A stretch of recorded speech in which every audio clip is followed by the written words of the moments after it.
How about it for Jim Avila, everybody? Jim Avila. Good morning, Mark and Kim. Good Hi. morning, sir. We love having you here. And as I was mentioning, you. Happy birthday to your dad, by the way. This Thank you also very would be much. my father's birthday if he were still alive. Tell everybody, your dad he was quite the story as well when it came to news and broadcast journalism. Yeah, and certainly just he was my broadcasting. inspiration to get into the business. He didn't go to college. But at 18, 19 years old, I was about to be born, so he sent away to this Columbia Broadcasting School, sent in a couple tapes, got a job as a disc jockey in Texas at 19 years old. By the time he was 35, he became the vice president of CBS News on his own by having a library like the one behind you and reading every morning, self-educated, and really inspired me to get into the business. And we consumed news all the time, and we're one of those families that watch the evening news together every night. And so I grew up in it. Went to work in his newsrooms as a news director around the country at KCBS Radio in San Francisco. I worked there in high school at the Chicago Tribune as a copy boy in high school. So I was always involved in it because of him. I want to get to your column, and just want to note, Kim, if you'll remind me, or Tony, Jim made me think of it. Case Radio, I was on with Brett on Friday, but how I got on and the circumstances around getting on, you must hear in the story that I will share in another hour. Okay, but you have to remind me after David K. Johnson. I'll talk about that. But Jim made me think of it. Jim, and I didn't know your dad. I knew your dad's association with KCBS Radio.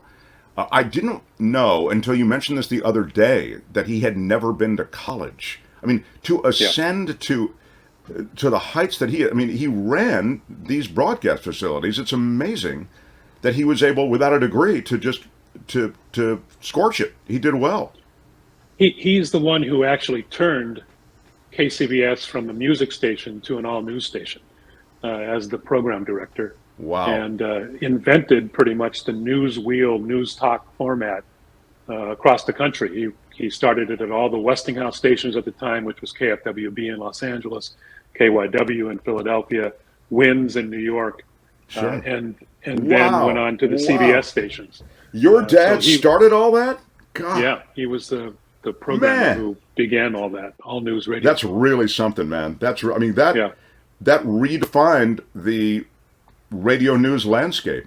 It used to be just they do news, 5 minutes of news, top of the hour, bottom of the hour, to have all news. Wow. And KCBS continues dominant in San Francisco today. Your latest columns, Conservative Media Constantly Grasping at Culture War Straws. And you discuss the fact that they have to, because on the issues that really matter, because a lot of these cultural war issues are just absurdly obscure, on the things that really matter, they're losing, meaning there are actually improvements being made on things like the economy, etc. You can speak to this, but you talk about how the fact that conservative media is just dominated by things that don't really find any relevance to American life. Yeah, their serious issues have melted away. The big one with big resonance was going to be inflation. Well, inflation is down to 4% now after being in double digits. So that kind of goes away. At the border, immigration, their favorite issue, it's now the lowest illegal flow of people across the border in 2 years. So that's kind of gone away. There was no big surge everybody was fearing. Now, I'm not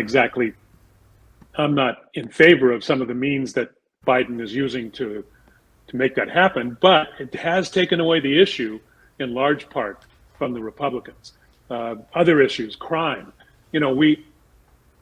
They emphasize crime on, and it's an easy one to do.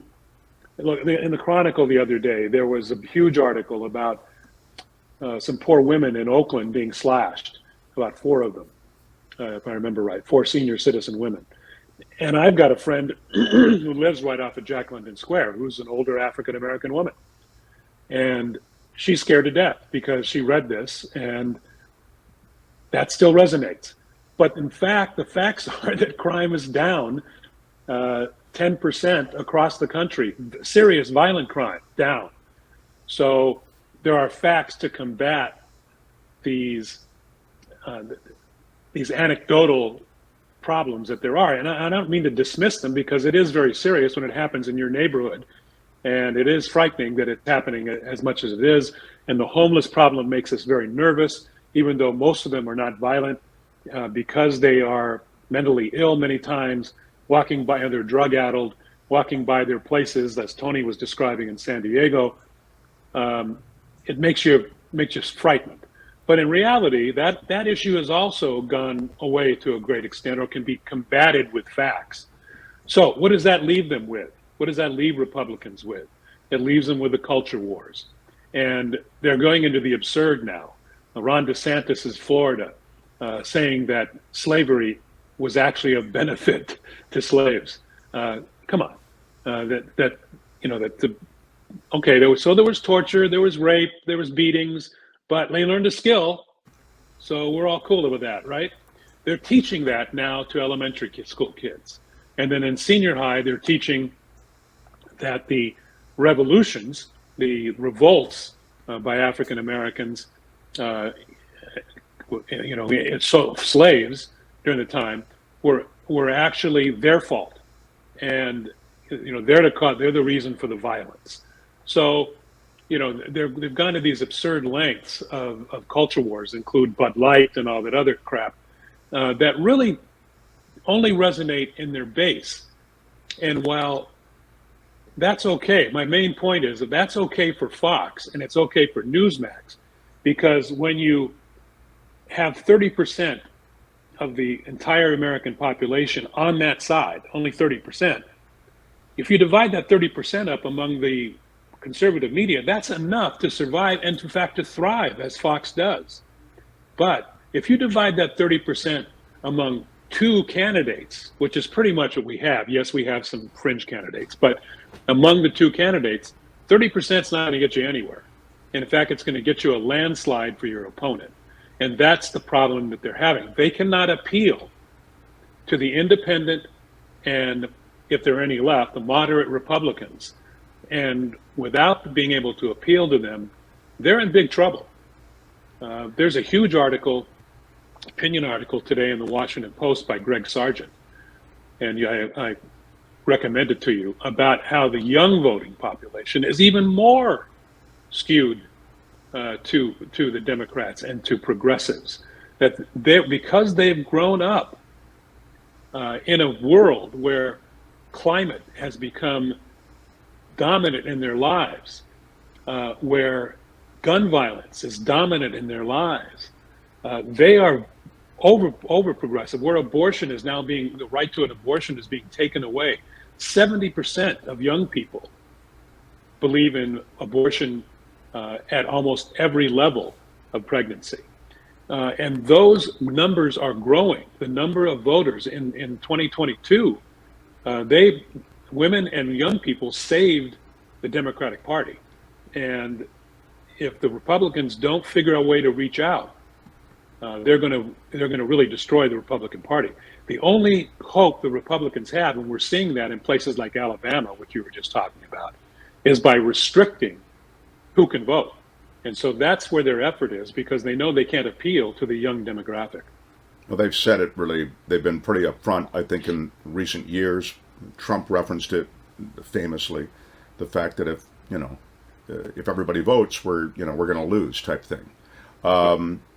The interesting thing about the news media that's on blast for that third, as you suggest, is that they've been effective, I think, Jim, in terms of essentially being an echo chamber for the Greg Abbotts of the world, and Abbott's policies on immigration in Texas. And, let me be fair to Texans, and let me be fair to these border states that do deal with the immigration crisis in ways that often aren't experienced in other parts of the country in that immediate way.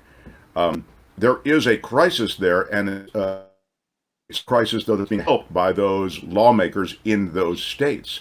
As you say, there have been some pretty brutal policies that have been instituted on the part of the feds, but it would appear by looking that those brutal policies are taken to another level by people like Greg. Yeah, what he's doing now, Mark, with these buoys in the middle of the Rio Grande with razor wire, and that reach down below the surface, so people can't swim underneath them. Yeah, there's netting underneath them, right? Right. They're risking people's lives, and these are desperate people who are trying to get here. And look, everybody knows they should go legally, but legally is not an option. It's just not an option now. It takes 10 years to do something legally. Many of these people are desperate, not only economically, but from gangs and other violence in their home countries. And it's not Mexico so much anymore. It's Central America and even overseas, people coming in that way. Total reform is needed with the immigration policies, but the Republicans don't want that to happen. They claim that there's an issue and that it's just enforcement. But if there was, the last time when they tried this was 2015, when there was bipartisan immigration reform proposed, and the Tea Party sunk it. So there needs to be a total revamping of the immigration system, and then that's the only thing that will. We need more judges on the border. We need judges to hear these asylum cases in a timely fashion. You need more enforcement, more border patrol people. You need a pathway to citizenship. Once they get here and they perform our tasks, do all the things that we don't want to do. Sure. In the South right now, they're suffering labor shortages in the fields. In Florida, fruit is rotting on the ground because they don't have people to pick the fruit. If our restaurant industry would close down if it wasn't for undocumented workers. So there needs to be some kind of reform and a system involved that allows us to bring in these folks in an orderly fashion, and the Republicans will not let it happen. Yeah, really well summarized. That the huge gray economy is collapsing without those. Like this country, and then I want to get to the Stanford story, which Kim touched on yesterday. The country has always had a troubled relationship with immigration. And to be fair to America, most countries have some kind of constant tightrope walk that they do with immigration. I think of, and it's a question of what kind of country. This is a broader question, maybe for, another time. What kind of country do you see, you watching, you listening, those who we live alongside, do they see America being?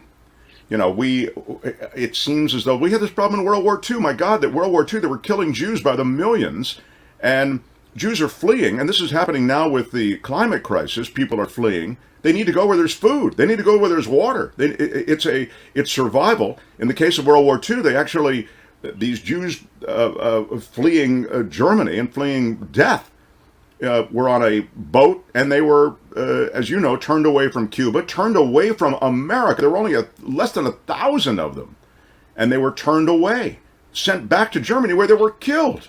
So, again, during that World War II period, again, this is the greatest generation and all that crap. And I do think it is crap on some level. I know it was celebrated for a while, but the reality is there was a State Department that had when it came to those fleeing Europe, it had a no immigration policy toward all of that. Anyway, end of my speech, except to say that we have always had a tortured relationship with peoples who are fleeing other situations and coming into this country. Yeah, immigrants have always been the excuse that those who have been unemployed or underemployed have used. Bit of a different situation in World War II when they wouldn't let Jews in here. That was anti-Semitism, period. it wasn't so much they were worried they were going to take jobs. It was worried that two things. They were worried that it would bring us into the war before the war stopped, before America was in the war, and two, the guys like Henry Ford and Charles Lindbergh were anti-Semitic, so that was a problem. That's right. But in general, that's true. But last thing on that, Jim, because I do see overlap in this regard. They threw into that argument, and it cloaked it was some of their anti-Semitism in, we need to employ Americans. We don't need to employ those people who are trying to get into this country. We need to employ people who are. There was I believe an economic bar that they had. You had to prove that you had enough money and that you had a job. But if you had a job, they would reject it because it was a job that should have gone to an American. You got, and I think some of that same stuff is going when it comes to Latino immigration. Those people are taking our jobs. The immigrants were taking. It's the replacement theory. Right. Well, and the facts belie all that. Of course, first of all, unemployment is at an all-time low. So, if people want a job, pretty much they can find a job. And secondly, the jobs that the Latinos are taking or the immigrants are taking are not jobs that most Americans, white or black, really want to have. Working in those meat plants, doing redundant cutting of chicken over and over again till your arms can't hold the pencil is not a glamour job that anybody is really trying to get. So those are pretty much bogus arguments. The replacement theory is really, it's really not there. It's in many cases, in most cases, I believe it's racism. So the greatest generation included those born between 1900 and 1925, many of whom fought in World War II. What's Mark's issue with those people? My issue is not with those people fighting. Obviously, that was a supreme sacrifice. My issue is you call them the greatest generation. That is, kind of what we like to do. This is the greatest, whatever, greatest generation. I will give you. They did great things and they valued, it seems, a lot of American ideals. But when you got back from World War II, Randy, you came back to a country where blacks used different water fountains than whites. You cannot tell me that was the greatest generation, a generation of sick prejudice and bigotry. So don't tell me about how that's what I'm talking about. I don't want to get the whole thing. Randy is a valued member of our community, but he does like to ask questions like that, which I appreciate. But Jim, I was simply trying to make the point that America was sick, and the sickness was because of its people and prejudice. So I don't think you can just focus on the fact that they fought in battle. So and when the MAGAs say "Make America Great Again," they're often referring back to the 50s when whites were in total control. And when blacks had virtually no rights and were living under Jim Crow, this discrimination was rampant. And, so yes, there were some great things about that generation. They did stand up and fight, but, they also, were privileged beyond belief. Yeah. I mean, they did respond to the obligation, and you saw a lot of people who from all economic levels serve in World War II and serve admirably. That was the great part of that generation. The other stuff to which we referred, I think, was more trouble. In my last couple of moments here, what's my situation with time, Tony? Am I okay? Do I have David K. Johnston waiting?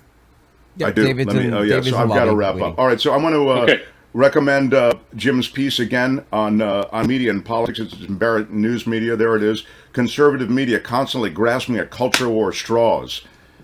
Ain't it true? Ain't it true? It'll be interesting to see how this all plays out in the coming election. Hi, it's Mark, and I thought that was great. Hit the notification bell. You'll know whenever there's a new video being dropped, and please subscribe to our channel to help us save the universe.